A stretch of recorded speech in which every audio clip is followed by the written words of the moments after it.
வணக்கம். என் பெயர் பிருத்திவிராஜா. நான் 5ஆம் வகுப்பு படிக்கிறேன். நான் இப்பொழுது சுற்றுச்சூழலை பற்றி பேசப் போகிறேன். நாம் 10 குப்பைக்கு மேல் 11வது குப்பையை போட்டுவிட்டு நாடு சுத்தமில்லை, நகரம் சுத்தமில்லை என்று சலித்துக் கொள்கிறோம். பேருந்து பயணத்தில் குளிர்பானத்தை கடுக்கு முடுக்கு என்று குடித்துவிட்டு பாட்டிலை ஜன்னலியாக வீசி தெரியும் அறிவாளி அல்லவா?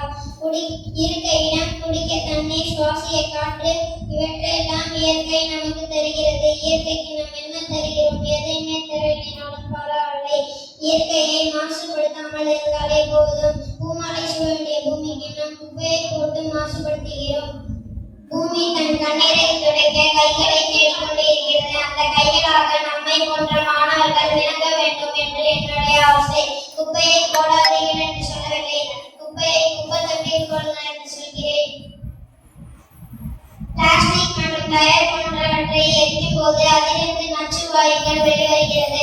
அந்த நச்சு வாயுக்களை நாம் சுவாசித்தால் நமக்கு தொற்றுநோய் உருவாகும். வீட்டையும் நாட்டையும் தூய்மையாக வைத்துக் கொள்ள வேண்டும். சுற்றுச்சூழலை பாதுகாக்க வேண்டும். அது ஒவ்வொரு மாணவர்களின் கடமை.